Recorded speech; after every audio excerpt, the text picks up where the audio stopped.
Welcome back to Utility Sports, and I'm really excited for this video. We are going to be focusing on the Detroit Pistons in a Detroit Pistons season preview here. And for my Pistons fans, I know how passionate you are, not only about your Pistons, but also about your Detroit Lions. We do cover NFL content as well on the channel, but this video, like I said, is going to be focused purely on basketball. I think this is a great place for you guys to subscribe.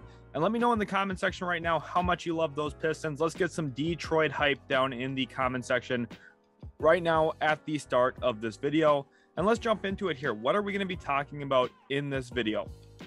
Well, I think in a season preview, it's important to talk about how good I think this team's going to be this season. We're going to talk about some key players to watch for, maybe some of the young rookies that I think are going to be really impactful this year, and players that I think are going to be headliners in the league for years to come, actually, that the Detroit Pistons were able to draft this past draft cycle. We're also going to talk about some of the other players on this roster that maybe aren't the headliners. We're not going to talk just only about Cade Cunningham and Jaden Ivey in this.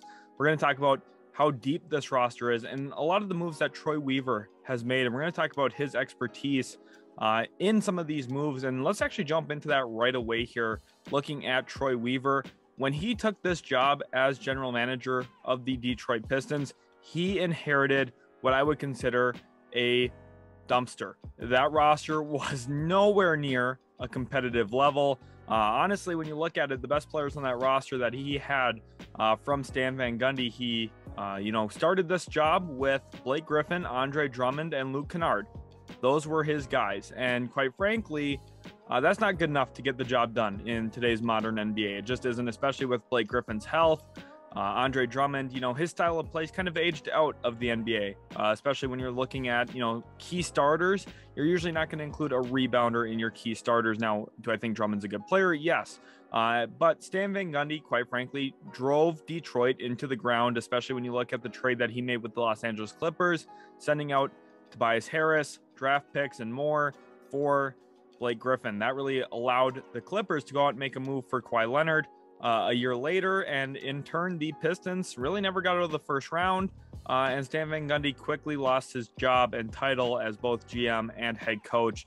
Clearly, he was not suited for that role, then got the head coaching job in New Orleans and promptly lost that as well. Clearly, someone who I think has been aged out of the NBA with his role, not really being someone who I think has adjusted to the NBA, especially in modern times. But now when we look at Troy Weaver, he is somebody who has adjusted to the NBA, the way it's currently played, and I've loved a lot of the stuff he's done. When you look at the turnover between the roster that he acquired and the roster he's built now, it is night and day difference, and there's a lot of credit that needs to be given to Troy Weaver. And trust me, I'm not just hyping him up here. I'm someone who's been very, very critical of Troy Weaver at certain points, so this is how you know I'm keeping it a buck with you guys. I'm not just saying stuff.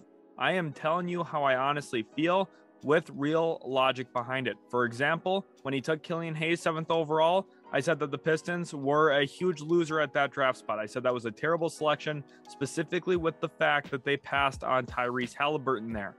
But it wasn't all that bad, because later that draft, he came back, took Isaiah Stewart, traded Luke Kennard in a 3-team deal with both the Nets and Clippers, drafted Saddiq Bey, and we've seen those two players be somewhat core pieces for this team moving forward. Isaiah Stewart, I would say to a lesser extent, he's a nice rebounder, obviously gives you some good offensive glass presence.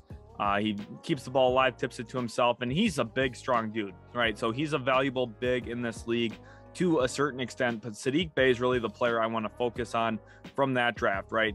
Saddiq Bey is a player who is a much improved mid-range scorer from his time at Villanova. He has really worked to improve that element to his game. And you can see it. There's going to be clips playing throughout where he's a phenomenal mid-range scorer now. He's really improved in that regard. And he's also just a flat-out good 3-and-D player, which you can never have enough of those guys in today's modern NBA, which is the exact example I'm talking about here of how Troy Weaver is just such a better fit for today's NBA than Stan Van Gundy was there in Detroit. And yes, the Killian Hayes pick, it was a miss. Don't get me wrong. Don't get it twisted. Was it the end of the world? Not completely, but you'd much rather have Tyrese Halliburton than Killian Hayes. And if someone disagrees with that, they just haven't watched enough of the NBA the last 3 years, or 2 years, excuse me.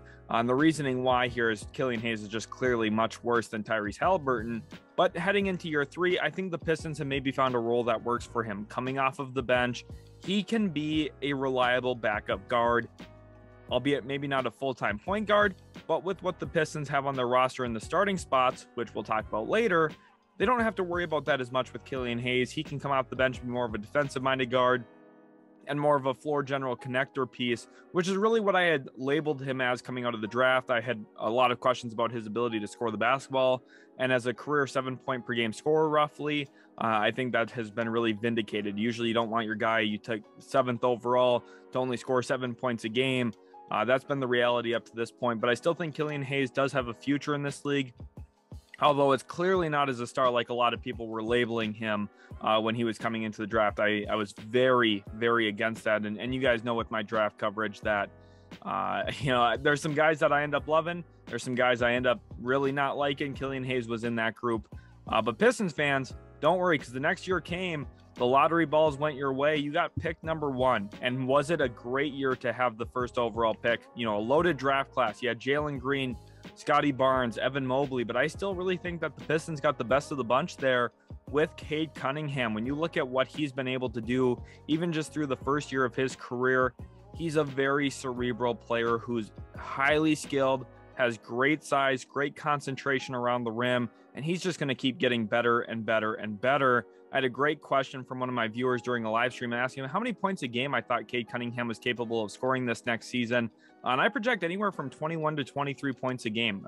Significant step up from where he was this past year. But I think he's a player who, the longer he's in a setting, in a situation, the better and better he gets there. We saw that at Oklahoma State. I think we saw that his rookie season with Detroit, where he really started to pick up his play further into the season as it progressed. And he's a player, again, I keep going back to the word cerebral. He gets back to his spots. He feels the game well. He can be your point guard. He can play small forward for you. Basically, if you want your team to be good, you're going to have Cade Cunningham on the floor, and he's going to be a very good player for you. I think he's probably the safest, most reliable player on this team. And I also think he probably has still the highest ceiling on this team. At 6'8", he can handle the basketball. He can knock down perimeter shots. He can get to the rim. He can facilitate, playmake for others. He is such a talented young player, and a player that I think a lot of people are kind of sleeping on. Yes, Scotty Barnes had a great rookie season. Yes, Evan Mobley looks like he's one of the most versatile defenders the league has maybe ever seen and maybe will ever see. Yes, Jalen Green can jump out of the gym and he's an elite scorer down the road. But Cade Cunningham still, for me, he was the #1 player in that class. And I'm not wavering on that even after some really good rookie years by some of the other guys in the top 4. When you look at Cade Cunningham, again, you are getting a player that is just so physically gifted with his size and his skill set. Throughout the process, I compared him to Luka Doncic. Now, I don't know if he's going to get to that ceiling. And again, when I was comparing him to that, I said he's not going to be as good as him, but he is fairly similar in play style, size, position. What he's capable of doing with the basketball in his hands is not far off from Luka Doncic. So Pistons fans, you got to feel really blessed with that.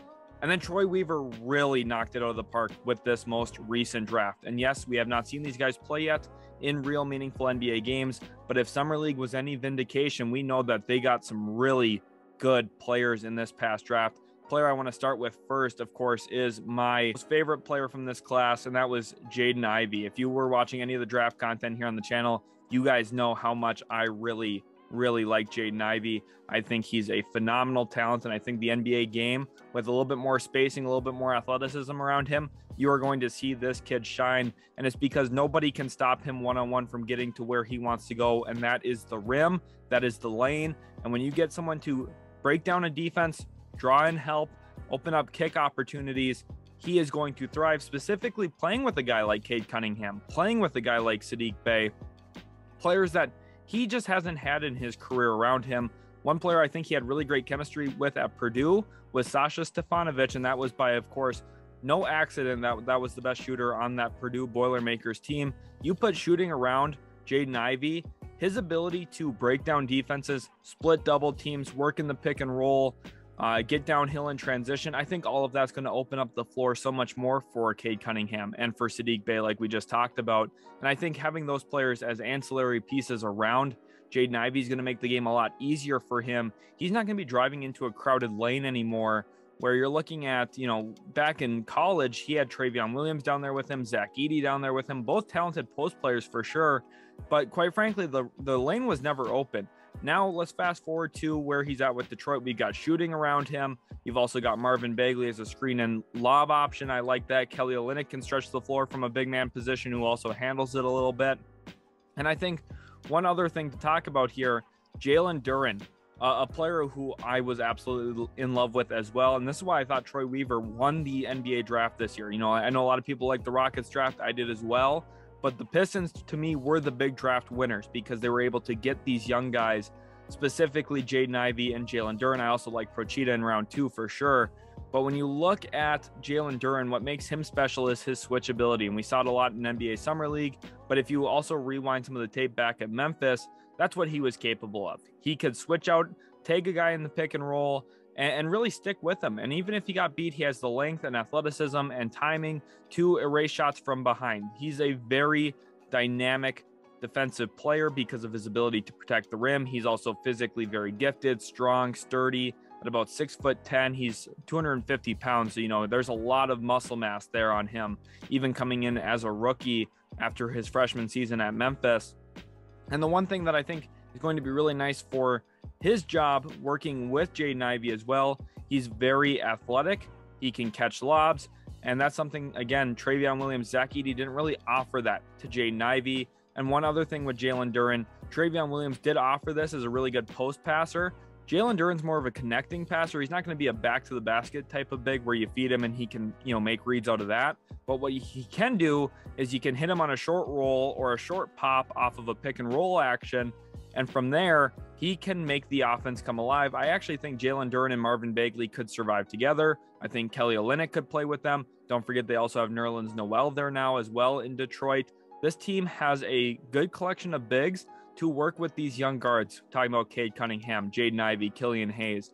And I think for this team to have a little bit more balance, they could probably use another forward in there. But Saddiq Bey is one of those young forwards. We keep talking about him. He's a very valuable forward to have in this league just because of his 3-and-D presence, but he's 3-and-D plus. He can do more than that. And this whole culmination of young talent is really going to come together well for Detroit. I firmly believe in this. When you look at the numbers, you look at the styles, I think they're going to really mesh well. And one that I really want to watch for is the young up-and-coming dynamic duo of Cade Cunningham plus Jaden Ivey together. And there's a few things that I think are really going to be important to watch for that. First, I want to see the usage. How much is the ball in Cade Cunningham's hands? How much does Jaden Ivey have it in his hands? We know both of these players can play without it. Jaden Ivey does a really great job cutting without the basketball. We saw that a lot at Purdue. We also know Cade Cunningham, with his size, physicality, like I talked about, he could play 1 through 3. And if you want him to operate without the ball in his hands, he does a really good job of that. He can knock down open shots, and he can be a connector piece for you. Now, I don't think that's the best option. I think Cade Cunningham having the ball a lot is a very good route. But Jaden Ivey is such a young talent as well, who's so dynamic and explosive that I want him to have the ball in his hands as well. And there's nothing wrong with having 2 primary ball handlers. There's a misconception going around that, you don't want to have 2 guys who need the ball. Yes, you do. You look at the best teams in the league. Typically, they have 2 of those guys, whether that's the Sixers with Maxey and Harden. And you want those guys to be able to play off of each other for sure. But let's go back to Houston, back when they got Chris Paul and won 60+ games. They had Chris Paul, James Harden way back when. Even with the Warriors now, a big reason why they ascended back to the top, the addition of Jordan Poole as a star in this league really does help them as well. They have another guy who can take the pressure off of Steph Curry. Andrew Wiggins did that a little bit this year as well for them. Having guys who can be options for you to handle the basketball is one of the most important things for team building. You can't just rely on one guy. And I feel like that's one of the areas where the Mavericks are going to maybe get hurt this year. We are talking about the Pistons, of course, but when you look at Luka Doncic, he's going to be tasked to have the ball in his hands almost all the time. And when Spencer Dinwiddie's in the game or Tim Hardaway Jr., those 2 guys are going to be really key for Luka to utilize and play off of. And for the Pistons, you have a built-in young core of that with Cade Cunningham, Jaden Ivey, and also Killian Hayes off the bench. And that's what I really love about this team. I also want to look at the style of play. Cade Cunningham is slow, methodical, gets to his spots, finishes over the top of people. And I love all of those qualities about him. Jaden Ivey is a blur. It's impossible to stay in front of this guy for an entire night. No one in the league is capable of doing that. He is going to be one of the heaviest drive per games type of players. He's going to have probably some of the most shot attempts at the rim. Think Ja Morant-esque, think Russell Westbrook-esque. That's what Jaden Ivey is going to provide. And one thing that I don't think gets really talked about enough, imagine a player, say you're playing the Nuggets on a given night, and Kentavious Caldwell-Pope is tasked with guarding Cade Cunningham, but in transition, he gets switched on to Jaden Ivey. You go from guarding the 6'8" guy who is, very methodical, gets to his spots, uses his body, bumps you off, and just knows how to play the game, finishes through contact, does everything right in Cade Cunningham. And you have to adjust to that play style where you're like, okay, I'm guarding this slower guy who, I have to make sure he doesn't get to his spots. And then all of a sudden, the next possession, you're switched on to Jaden Ivey, who's one of the fastest players in the entire league. That is going to be a tough ask for a lot of defenses and specific individual defenders throughout the course of a game, having to switch between those two guys because their styles are so different. And I think it's going to be very beneficial for this team to have those different options, have those different ball handlers that you can go to. And I also really like the addition, of Alec Burks. I like Nerlens Noel there. Even if it doesn't mean that they're going to be the worst team in the league and tanking for, say, a guy like Victor Wembanyama, having these veterans around your good young talent, I think is beneficial. You want to have them in competitive situations, competitive moments. Even if you're not winning 40 games, 50 games, that's completely okay. You want this team to at least be in a position where they can, chip and claw and fight and have some close games down the stretch of the season. And having that throughout the course of a year will be really beneficial for this team for sure. And I think one other thing that's really important to talk about when we get to this team as well is how do we see the minutes really stack up? There's a lot of different options. I think the starting lineup probably comes down to Cade Cunningham, Jaden Ivey as the 1-2. Saddiq Bey's in there. Probably see Marvin Bagley and then Isaiah Stewart maybe to start. Could see that being Nerlens Noel. I could see that being Jalen Duren at some point throughout the year. That 5 spot's kind of up for grabs. I think Bagley will be the 4. We'll probably see Kelly Olynyk come off the bench. This Pistons team has quite a bit of depth. Their overall roster construction is pretty darn good. And I think Troy Weaver is doing a great job. Now, the one issue is for the season preview, we're going to talk about where I think that they could end up in the East. How many wins do I think this team could have? I could see them winning between 27 to 35 games, which is a little bit of a range, 8-game range there. If I had to really shore that up, I'd say anywhere from about 31 to 34-ish games. I think is what they're capable of winning, which isn't a great record, right? 31-51, but this isn't your dad's Eastern Conference. This Eastern Conference is really tough now. You think about the Bucks, the Celtics, the 76ers, the Heat. Those 4 teams might be 4 of the best 6 teams in the league, honestly. It's a very tough Eastern Conference now, and the East is also deeper. You look at teams like the Bulls. There's a few other teams in there. The Nets, if Kevin Durant and Kyrie Irving play. The East is no slouch anymore. That's a misnomer, and I don't think anyone should really, rationalize it as a bad Eastern Conference anymore. I hope nobody does. And the Pistons probably do fall victim to that a little bit.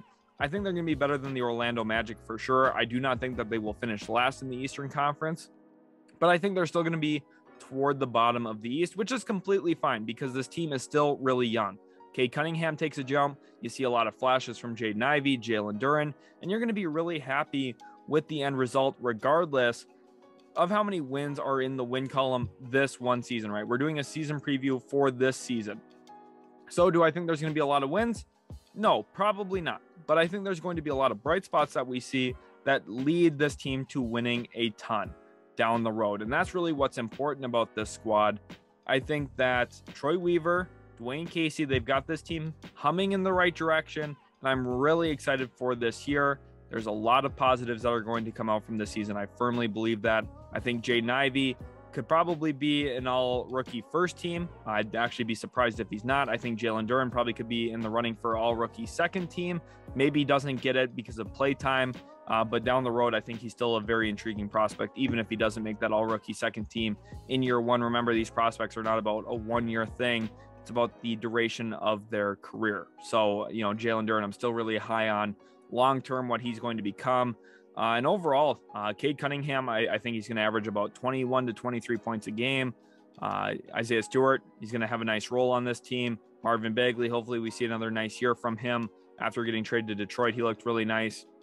This squad is much improved from where they were 3-4 years ago, and Troy Weaver deserves a ton of credit for that. Hopefully you guys did enjoy this video, the season preview. I know this recording style was a little bit different, so hopefully you guys did enjoy it.